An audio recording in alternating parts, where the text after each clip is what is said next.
नमस्कार. राजर्षी शाहू महाराज यांचं नाव घेतलं की प्रत्येक जणाला त्यांच्या कार्याची आठवण, त्यांच्या विचारांची आठवण झाल्याशिवाय आज देखील राहत नाही. कारण त्यांचं कार्यच एवढं मोठं होतं आणि त्यांचे विचार एवढे आदर्शवादी होते की त्यांचा विसर कधीही इथल्या तरुण पिढीला किंवा या महाराष्ट्रातील जनतेला होणारच नाही. मग आज 26 जून अर्थातच त्यांचा जयंती दिन.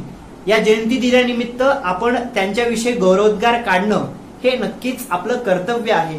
कारण त्यांनी जो सामाजिक चळवळ किंवा जो सामाजिक चळवळीचा वसा या महाराष्ट्राला आधुनिकतेचा घालून दिलेला आहे तो अत्यंत महत्वाचा होता.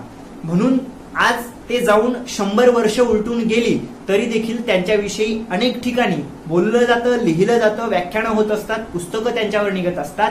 त्याचाच एक भाग म्हणून कल्पक विद्यार्थी समूह आणि युवा मनवंतर यांच्या माध्यमातून हा राजर्षी शाहू महाराजांच्या विचार आणि कार्याचा वेध घेणारा उपक्रम, त्यातील हा पहिला भाग अर्थातच तरुणाईसाठी राजर्षी शाहू महाराज यांच्या विचारांचा कार्याचा वसा. मी प्रथमेश परमेश्वर तेलंग, यशवंत महाविद्यालयाचा विद्यार्थी, या विषयावरती बोलत आहे. मग शाहू महाराज यांची कारकीर्द जर आपण बघितली तर प्रथमदर्शी आपल्या असं लक्षात येतं की शाहू महाराज एक कोल्हापूर नावाच्या संस्थानचे राजे होते. मग कोल्हापूर हे एकच संस्थान या देशामध्ये होतं का? तर अजिबात असं नाही. या देशामध्ये जेव्हा भारत स्वातंत्र्य होत होता तेव्हा जवळपास मला वाटतं 560 संस्थानं देशामध्ये अस्तित्वात होती. त्या सर्व संस्थानापैकी एक संस्थान म्हणजे कोल्हापूरचं संस्थान होतं आणि त्या कोल्हापूरच्या संस्थानचे राजे होण्याचा मान 28 वर्ष राजर्षी शाहू महाराजांना मिळालेला होता. आणि मग राजर्षी शाहू महाराज इतर राजाप्रमाणेच राजे होते, परंतु राजे असण्यामध्ये त्यांचं तर मोठेपण आहेच, परंतु राजे असताना देखील स्वतःला एक शेतकरी, एक कामगार ते स्वतः म्हणून घेत होते. आणि यामध्ये त्यांचं खूप मोठेपण आहे. म्हणजे राजा असताना प्रजेची कळकळ, प्रजेची तळमळ, प्रजेला जो संघर्ष करावा लागतो दैनंदिन जीवनामध्ये जगण्यासाठी, त्याची जाणीव हे राजर्षी शाहू महाराजांना होती. आणि मग जनतेसाठी कोणत्या गोष्टी हिताच्या आहेत, कोणत्या गोष्टी साधक आहेत आणि कोणत्या गोष्टी बाधक आहेत याची जाणीव त्यांना झाली. म्हणून त्यांना राजर्षी असं म्हटलं गेलं. कारण की इतर राजांकडे, इतर संस्थानांकडे आपण जर बघितलं तर ते केवळ त्या संस्थानाचं, त्या राजसत्तेचं, त्या राजगादीचं, सुखाचं उपभोग घेत असताना आपल्याला पाहायला मिळतात. परंतु राजर्षी शाहू महाराजांच्या बाबतीत अजिबात असं कधीही झालं नाही. त्यांनी त्या राजगादीचा कधीही गैरवापर, गैरकृत्य करण्यासाठी केलेला नाही. म्हणूनच त्यांना हे मोठेपण आज ते जाऊन इतक्या वर्षानंतर देखील मिळतच असतं आणि इथून पुढे अनेक शतकानुशतकं मिळतच राहणार आहे. त्यांची कारकीर्दच एवढी मोठी आहे. मग या महान अशा राजांविषयी बोलताना महर्षी विठ्ठल रामजी शिंदे त्यांच्या शब्दामध्ये असं म्हणतात की राजर्षी शाहू महाराज हे मराठाही नव्हते, हे ब्राह्मणेतरही नव्हते, तर ते आधुनिक विकासाचा पाया घालणारे सर्वांगपूर्ण राष्ट्र पुरुष होते. साहजिकच, स्वाभाविकच ते या महाराष्ट्राची आधुनिक जी काही विकासाची वाटचाल आहे ती निर्माण करण्यासाठीचे तरंग होते. परंतु आजची आपण परिस्थिती बघितली तर आपण राजर्षी शाहू महाराजांना एका चौकटीमध्ये डांबण्याचा प्रयत्न करतो. एका विशिष्ट विचारसरणीचे शाहू महाराज होते असं सांगण्याचा प्रयत्न करतो. मुळीच एका विशिष्ट विचारसरणीचे शाहू महाराज कधीच नव्हते असं तर माझं मत आहे. कारण आपण त्यांची संपूर्ण कारकीर्द बघितली, आपण त्यांचा संपूर्ण जो काही इतिहास आहे तो जर बघितला तर त्यांनी समाजातील सर्व स्तरातील प्रत्येकासाठी कार्य केलेलं आपल्याला पाहायला मिळतं. म्हणूनच महर्षी विठ्ठल रामजी शिंदे हे त्यांना एका चौकटीमध्ये डांबत नाहीत. आणि मग महर्षी विठ्ठल रामजी शिंदे जे म्हणतात की विकासाचा, आधुनिक विकासाचा ते एक तरंग होते, परंतु त्यांच्या वाक्यांना पुढे घेऊन जात असताना मी असं तर म्हणेल की शाहू महाराज हे नुसता तरंग नव्हते, तर खूप मोठं तुफानी असं वादळ होते. आणि त्या वादळानं या महाराष्ट्रातील ज्या काही गुलामगिरीच्या बेड्या इथल्या जनतेच्या पायामध्ये, हातामध्ये घातलेल्या होत्या, त्या बेड्या तोडण्याचं काम या राजर्षी शाहू महाराज नावाच्या वादळानं केल्या. आणि म्हणूनच त्यांना एवढं मोठं स्थान या महाराष्ट्रामध्ये प्राप्त झालेलं पाहायला मिळतं. म्हणजे छत्रपती शिवाजी महाराजांच्या बाबतीत जे झालं त्यांना आपण महाराष्ट्रापुरतं मर्यादित ठेवण्याचा प्रयत्न केला, अगदी तोच प्रयत्न आपण राजर्षी शाहू महाराज एका विशिष्ट वर्गाचेच उद्धारक होते, त्या वर्गासाठीच त्यांनी कार्य केलं असं म्हणून करत असतो. मुळीच असं कधीच आपण म्हणलं नाही पाहिजे. त्यांनी सर्वांसाठी सर्वांगपूर्ण असं कार्य केलेलं आहे. ही प्रथमदर्शी गोष्ट, ही प्रथमता गोष्ट आपण लक्षात घेणं गरजेचं आहे. त्यानंतर आपण जर बघितलं तर लोकशाहीचा पुरस्कार करणारे आणि त्यांना आपण भारतीय राज्यघटनेचे शिल्पकार म्हणतो असे डॉक्टर बाबासाहेब आंबेडकर लिहिताना म्हणतात की राजर्षी शाहू महाराज हे सामाजिक लोकशाहीचे खूप मोठे आधारस्तंभ होते. जर डॉक्टर बाबासाहेब आंबेडकरांना एका संस्थानाचे राजे असलेले राजर्षी शाहू महाराज सामाजिक लोकशाहीचे आधारस्तंभ वाटायला लागतात, तर नेमकं या राजाकडे होतं तरी काय, हा प्रश्न प्रत्येकाला निर्माण होणं गरजेचं आहे. कारण की स्वतः राजा असून, स्वतः संस्थानाचा चालक असून, मालक असून, त्या संस्थानाचं राज्याचं नेतृत्व त्यांच्याकडे असून त्यांना लोकशाही त्यांच्या संस्थानामध्ये चालवली की काय, असं आपण कुतूहलाने नक्कीच पाहायला हवं. तर याचं उत्तर खरंच होय आहे. कारण की त्यांनी कधीही इतर संस्थानांप्रमाणे त्यांच्या राज्यामध्ये लोकांना संस्थानाचं कुठल्याही बंधनामध्ये अडकून ठेवण्याचा प्रयत्न केला नाही किंवा फक्त राज्य वाढत जावं आणि या गोष्टीचा स्वार्थ त्यांच्याकडे कधीच नव्हता. त्यांचं जे संस्थान होतं ते सुजलाम सुफलाम करण्यासाठी, आनंदी करण्यासाठी आणि तिथल्या जनतेला प्रत्येकाला सेवा, प्रत्येकापर्यंत योजना जावी यासाठी त्यांनी सदैव तत्पर, अखंड, अविरत असं कार्य केलेलं आपल्या लक्षात येतं. म्हणूनच त्यांना राजर्षी एवढा मोठा किताब मला वाटतं 1919 मध्ये बहाल केलेला आपल्याला पाहायला मिळतो.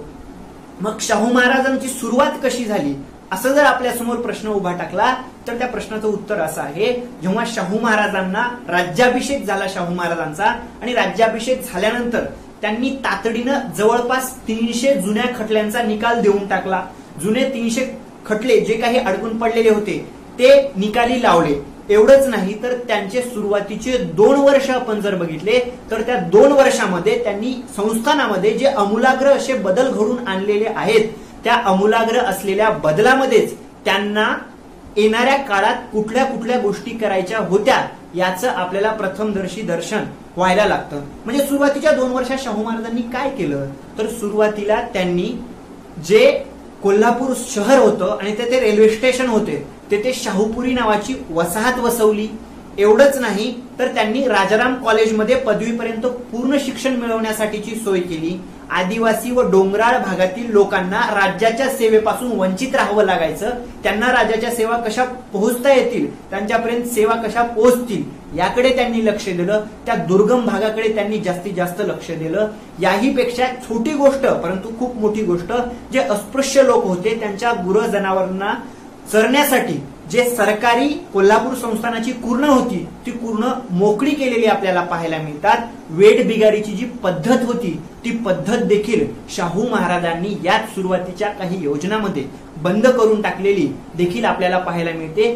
जो उद्योग होता त्या उद्योगाची विस्तृत अशी पाहणी सुरुवातीच्या काळात शाहू महाराजांनी या 2 वर्षाच्या काळात सुरुवात पाहायला केली. आणि सर्वात महत्वाचं आज देखील ती डोकेदुखी बनलेली आहे या लोकशाही सरकारसाठी, ती म्हणजे भ्रष्टाचाराची.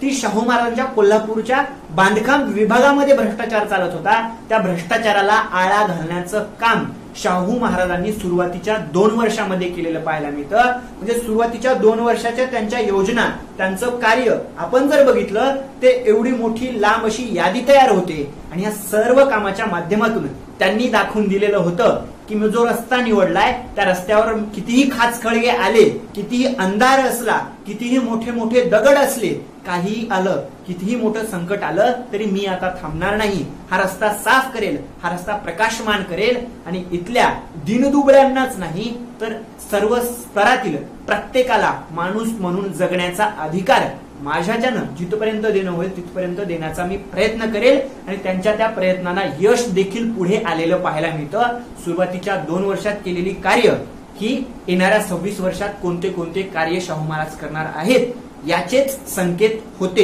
हे आपल्याला नक्कीच पाहायला मिळतं. मग राजा म्हटलं की राजानं सदैव धर्माचा दुरुपयोग करायचा, गैरवापर करायचा अशी पद्धतच काय की इतिहासामध्ये रूढ होत चाललेली होती. आपण अनेक राजांच्या बाबतीत बघितलं तर त्यांनी सदैव नेहमीच अनेक राजांनी म्हणावं लागेल की धर्माचा गैरवापर केला. मग शाहू महाराजांच्या बाबतीत धर्माचं काय झालं, तर मला वाटतं शाहू महाराजांनी कधीही धर्माचा गैरवापर केला नाही किंवा धर्माचा वापरच केला नाही.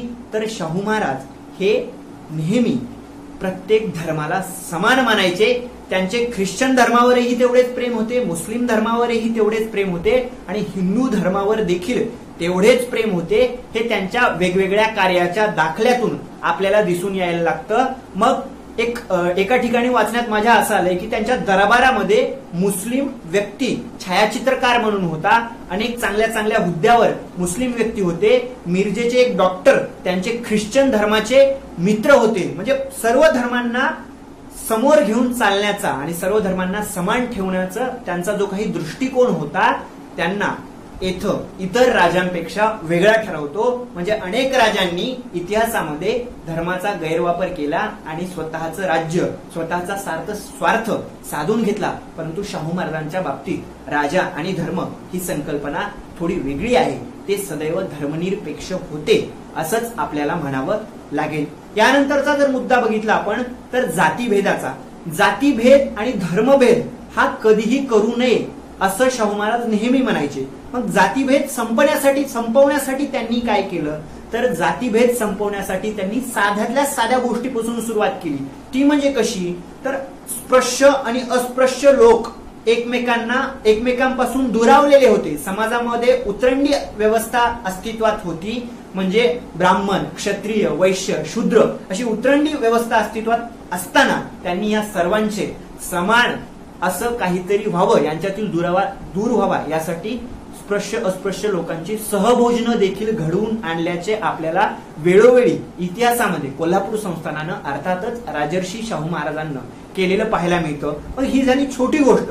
मोठी गोष्ट काय केली, तर त्यांनी आंतरजातीय आंतरधर्मीय विवाह घडवून यावेत यासाठी देखील प्रयत्न केलेले पाहायला मिळतात. म्हणजे जात संपवण्यासाठी, डिकास्ट करण्यासाठी आपल्याला आंतरजातीय विवाह हे अत्यंत गरजेचे आहे. आज ज्याप्रमाणे आपल्याला कळतं ते कार्य करण्याचं काम शाहू महाराजांनी त्यांच्या कारकिर्दीमध्ये केलेलं आपल्याला पाहायला मिळतं. एवढंच नाही तर महार वतन पद्धत जी होती ती महार वतन पद्धत देखील त्यांनी बंद केली. म्हणजे महार वतन पद्धत कन्सेप्ट आहे, जी संकल्पना आहे ती एक प्रकारची गुलामगिरी होती. त्या गुलामगिरीला विरोध करण्याचं काम शाहू महाराजांनी बंद करण्याचं काम केलं कोल्हापूर संस्थानामध्ये. आणि पुढे तेच काम आंबेडकरांनी मुंबई सरकारमध्ये महार वतन पद्धत बंद व्हावी म्हणून संघर्ष केला. एवढं मोठं काम शाहू महाराजांनी त्यांच्या कारकिर्दीमध्ये स्पृश्य अस्पृश्य गोष्टी संपवण्यासाठी केलेलं पाहायला मिळतं. याचाच पुढचा भाग आपण जर बघितला तर काही गुन्हेगार जाती म्हणून ओळखल्या जायच्या या आपल्या महाराष्ट्रामध्ये किंवा कोल्हापूर संस्थानामध्ये देखील. तर त्या गुन्हेगार जातींना नेहमी हजेरी देण्यासाठी पोलीस ठाण्यामध्ये यावं लागायचं. तर त्यांना ती हजेरी देण्यासाठी म्हणजे हजेरी त्यांची बंद करण्याचं काम शाहू महाराजांनी केलं. आणि माणगावच्या परिषदेमधून ते असं सांगतात की जगामध्ये कुठलीही जात ही गुन्हेगाराची जात नसते, गुन्हेगाराला जात नसते, गुन्हेगाराची एकच जात असते ती म्हणजे गुन्हेगार. त्यासाठी त्यांनी ही गुन्हेगार जातीची हजेरीची पोलीस ठाण्यामध्ये पद्धत देखील बंद केलेली आपल्याला पाहायला मिळते.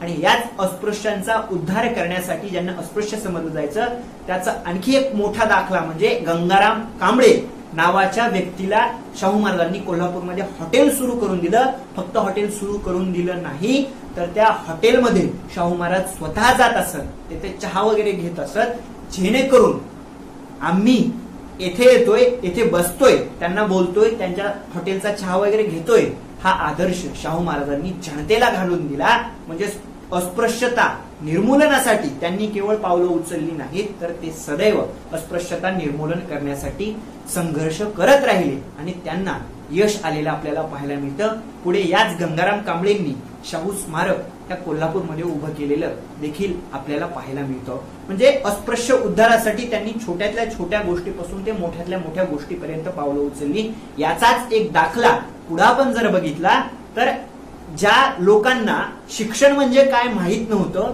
त्या लोकांसाठी त्यांनी वसतिगृहाची स्थापना केली. मग शाहू महाराज आणि वसतिगृह हा जर आपण मुद्दा बघितला तर त्याची सुरुवात अशी आहे. इसवी सन 1896ला दुष्काळ पडला होता खूप मोठा. त्यासाठी त्यांनी शाहू महाराजांनी त्यावेळेस एक वसतिगृहाची स्थापना केली. त्या वसतिगृहामध्ये सर्व जाती धर्मातील विद्यार्थ्यांना प्रवेश दिला. केवळ 2 रुपयाला भोजन असं त्यांनी तिथे सुरू केलं. यामुळे सर्व विद्यार्थी यायला लागले, राहायला लागले, जेवण व्यवस्थित व्हायला लागलं, गुण्यागोविंदाने नांदायला लागले.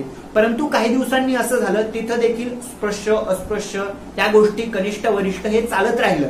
म्हणून तेथे एका विशिष्ट वर्गाचे अर्थात ब्राह्मण वर्गाचे विद्यार्थी तेथे त्या वसतिगृहामध्ये उरले. बाकीचे विद्यार्थी त्यांना त्रास होत होता म्हणून निघून गेले. पर्यायाने शाहू महाराजांनी ते वसतिगृह बंद पाडलं आणि त्यांनी जवळपास नंतर 23 वसतिगृहाची स्थापना केली, जेणेकरून प्रत्येक जाती धर्मासाठी स्वतःचं वेगवेगळं वसतिगृह, त्या वसतिगृहात विद्यार्थी येतील आणि कोणताही विद्यार्थी कुठलाही घटक हा शिक्षणापासून वंचित राहणार नाही. कारण शिक्षण हे समाज परिवर्तनाचं खूप मोठं साधन आहे असं शाहू महाराजांना वाटायचं. मग ते तळागाळातल्या प्रत्येक घटकापर्यंत, प्रत्येक विद्यार्थ्यापर्यंत पोहोचलं पाहिजे, यासाठी त्यांनी ही वसतिगृहाची एवढी मोठी चळवळ उभी केली. आणि या वसतिगृहाची चळवळीचा वसा देखील त्यांनी या महाराष्ट्रामध्ये 1896 पहिल्या वसतिगृहाची स्थापना करून केलेला पाहायला मिळतो. आणि याच वसतिगृहाच्या माध्यमातून आपण जर बघितलं तर कर्मवीर भाऊराव पाटलांसारखे विद्यार्थी पुढे घडले, ज्यांनी या महाराष्ट्राला सामाजिक आणि राजकीय एक वेगळा कायापालट देण्याचं काम या विद्यार्थ्यांनी केलं. या सर्व गोष्टींचा वसा शाहू महाराजांनी स्वतःच्या कार्यातून घातलेला आपल्याला पाहायला मिळतो. मग शाहू महाराजांनी केवळ वसतिगृह त्यांच्या संस्थानापुरती ठेवली काय, तर नाही, इतर ठिकाणी जिथं कुठं वसतिगृहाची स्थापना होत आहे तिथं जर प्रमुख पाहुणा म्हणून बोलवलं त्यांना, तर तिथं ते नेहमी देणगी देत असत. म्हणजे होईल तेवढं सत्कार्य, होईल तेवढं मदत शिक्षणासाठी आणि वसतिगृहासाठी शाहू महाराजांनी स्वतःच्या उभ्या हयातीमध्ये केलेली पाहायला मिळते.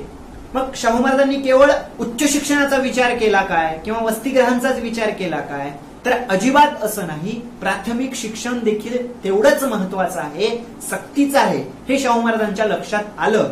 आणि म्हणूनच शाहू महाराजांनी प्राथमिक शिक्षण सक्तीचे व मोफत हा कायदा आणला. आणि तो कायदा नुसता आणला नाही, तर प्रत्येक विद्यार्थी शाळेत यावा यासाठी जो पालक स्वतःच्या मुलाला, स्वतःच्या पाल्याला शाळेमध्ये पाठवणार नाही, त्यांना महिन्याला 1 रुपया दंड आकारण्यास देखील सुरुवात केली. म्हणजे एवढी मोठी कीर्ती, एवढी मोठी अशी गोष्ट शाहू महाराजांनी केलेली पाहायला मिळते. म्हणजे केवळ कायदा करून, मोफत व सक्तीच्या शिक्षणाचा करून ते थांबले नाहीत, तर विद्यार्थी जास्तीत जास्त कसे शाळेत येतील आणि शिक्षण कसं पोहोचेल प्रत्येकापर्यंत याची देखील त्यांनी स्वतः काळजी घेतलेली आपल्याला पाहायला मिळते. त्यांचा एक अलिखित असा नियम होता, तो म्हणजे गाव तेथे शाळा आणि देवालयाच्या बाजूला शाळेच्या खोल्या ह्या नक्कीच बांधल्या पाहिजेत असं ते सदैव म्हणत असत आणि त्यांचा तो नियमच होता. ही गोष्ट आपण आज देखील लक्षात घेतली पाहिजे.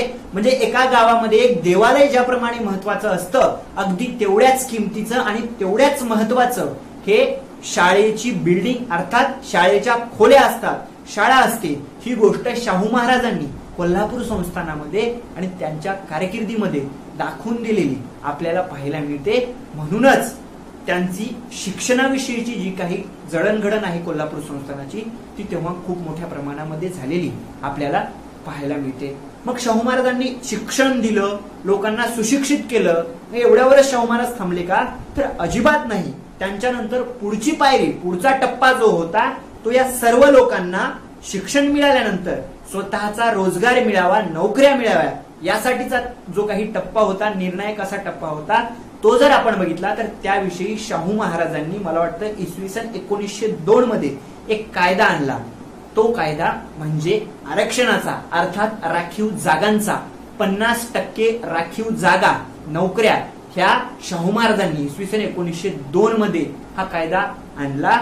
जे काम मला वाटतं मंडल आयोगानं 1986 मध्ये केलं, त्याची अंमलबजावणी कोल्हापूर संस्थानानं अर्थातच राजर्षी शाहू महाराजांना 85 वर्ष अगोदर केलेली पाहायला मिळते. म्हणजे इथला समाज, इथला तळागाळा, दिनदुबळा व्यक्ती ज्यांना अस्पृश्य समजलं जायचं, विशेषतः त्याला शिक्षण, शिक्षणासाठी सवलती, शिष्यवृत्ती, फीस माफ, वसतिगृह आणि एवढंच नाही तर त्यांना नोकऱ्यामध्ये देखील राखीव जागा, नोकऱ्या मिळाल्या पाहिजेत यासाठी देखील शाहू महाराजांनी संघर्ष केला. मग त्यांच्या या निर्णयाला, या कायद्याला 50% राखीव जागांच्या वेगवेगळ्या नियतकालिकातून विरोध झाला, परंतु त्या विरोधाला न जुमानता झुगारून लावून त्यांनी हा कायदा तसाच ठेवला आणि प्रत्येक क्षेत्रामध्ये प्रत्येक स्तरातील व्यक्तीला नोकरी कशी मिळेल याचं देखील त्यांनी काळजी घेण्याचं काम हे शाहू महाराजांनी केलेलं आपल्याला पाहायला मिळतं. म्हणजे शाहू महाराजांचं बहुआयामी असं व्यक्तिमत्व केवळ एका क्षेत्रापुरतं किंवा एका विशिष्ट वर्गापुरतं असं कधीच अजिबात नव्हतं, हे आपण लक्षात घेतलं पाहिजे. मग शाहू महाराज एका संस्थानाचे राजे होते. ते त्यांच्या भाषणातून कधी कधी नेहमी ब्रिटिशांचं कौतुक करायचे. ह्या सगळ्या गोष्टी जर बघितल्या मग शाहू महाराजांचा स्वातंत्र्य चळवळीमध्ये काही हातभार आहे की नाही असा प्रश्न आजच्या तरुण पिढीला नक्कीच पडणं स्वाभाविक आहे. तर त्या प्रश्नाचं उत्तर देत असताना मला वाटतं शाहू महाराज हे स्वातंत्र्य चळवळीसाठी नक्कीच नेहमी स्वातंत्र्यासाठी त्यांचा पाठिंबा होता किंवा त्यांना स्वातंत्र्य मिळावं असं नेहमी त्यांना वाटत असे. मग त्याचा दाखला काय तर शिवाजी क्लब नावाची जी काही क्रांतिकारकाची संघटना कोल्हापूरमध्ये होते त्यांची कागदपत्र आज देखील उपलब्ध आहेत. ती जर कागदपत्र बघितली तर शाहू महाराजांनी वेळोवेळी त्या क्रांतिकारकांच्या संघटनेला दरवर्षी मदत केलेली आपल्याला पाहायला मिळते. आणि एवढंच नाही तर स्वातंत्र्य मिळावं आणि स्वातंत्र्य चळवळीसाठी माझं खूप काही योगदान असावं, फक्त ते योगदान उघडपणे शाहू महाराजांचं नव्हतं. स्वतः श्रीधर पंत टिळक अर्थातच लोकमान्य टिळकांचे पुत्र असं म्हणतात की राजर्षी शाहू महाराज यांचं स्वातंत्र्य चळवळीमध्ये योगदान होतं. ही देखील गोष्ट तुम्ही आम्ही लक्षात घेणं गरजेचं आहे. म्हणजे शाहू महाराजांचं बहुआयामी व्यक्तिमत्व इथं आपल्याला खूप मोठ्या प्रमाणात दिसून येतं. ते कसं तर एका संस्थानचे राजे ब्रिटिश संस्थान खालसा करतील म्हणून त्यांच्या विरोधात पण जाता येत नाही. स्वतःच्या संस्थानामध्ये लोकशाही सारखे वेगवेगळे आधुनिकतेचे काम करणे आणि हे सगळं करत असताना स्वातंत्र्य चळवळीला देखील तेवढाच महत्वाचा असा पाठिंबा देणे, त्यामध्ये स्वतःचा अप्रत्यक्षरित्या वाटा ठेवणे, ही गोष्ट शाहू राजांनी करून दाखवलेली इतिहासामध्ये खरंच असाधारण असामान्य असं काम आपल्याला पाहायला मिळतं. ही गोष्ट उल्लेखनीय आहे, ती आपण लक्षात घेतलीच पाहिजे. यानंतरचा मुद्दा तो म्हणजे आपल्या भारत देशाला आपण कृषी प्रधान राष्ट्र म्हणून संबोधित असतो. मग शाहू महाराज कृषीविषयी त्यांचं धोरण काय होतं असं आपल्याला नक्कीच वाटेल की शाहू महाराजांनी शिक्षण विषयक केलं, वसतिगृह विषयक केलं, बाकी गोष्टी केल्या. मग शेतीसाठी काय केलं तर आजच्या तरुणाईनं लक्षात घेतलं पाहिजे. आज 21व्या शतकामध्ये आपण विज्ञान तंत्रज्ञानाची कास पकडलेली आहे. याच विज्ञान तंत्रज्ञान आधुनिकतेची कास शाहू महाराजांनी 20व्या शतकाच्या सुरुवातीलाच पकडलेली होती. शाहू महाराज स्वतःच्या संस्थानामध्ये सांगत असताना शेतकऱ्यांना नेहमी शेतकऱ्यांना शेतीविषयक शिकवण किंवा शेतीविषयक शिक्षण देण्याचा प्रयत्न शाहू महाराज स्वतः नेहमी करत असत. त्यासाठी प्रयत्न ते करतच होते. परंतु शेती करत असताना आधुनिक शेती कशी करायची हे देखील शेतकऱ्यांना ते नेहमी सांगायचे. आणि केवळ शेती करून चालणार नाही तर त्या शेतीला पूरक असा कुक्कुटपालन, दुग्धपालन यासारखे व्यवसाय तुम्ही केले पाहिजेत, जेणेकरून तुमचा तोटा होणार नाही. या गोष्टीकडे शाहू महाराजांनी लक्ष दिलेलं आपल्याला देखील सुखी ठेवण्याचं काम शाहू महाराज करतात. म्हणजे कृषीचे जे काही हित साधण्याचं काम शाहू महाराजांनी स्वतःच्या आयुष्यात केलं. त्यातला सर्वात मोठा वाटा तो म्हणजे राधानगरी धरणाचा प्रकल्प जो त्यांनी हाती घेतला आणि पूर्ण केला. त्यातून आपल्याला दिसून येतो म्हणजे एक प्रकारची हरित क्रांती करण्याचं काम राधानगरी धरण बांधून शाहू महाराजांनी त्यांच्या कारकिर्दीत केलं. शेतीला सर्वात महत्वाचा असणाऱ्या पाण्याची व्यवस्था त्यांनी या राधानगरी धरणाच्या माध्यमातून केली.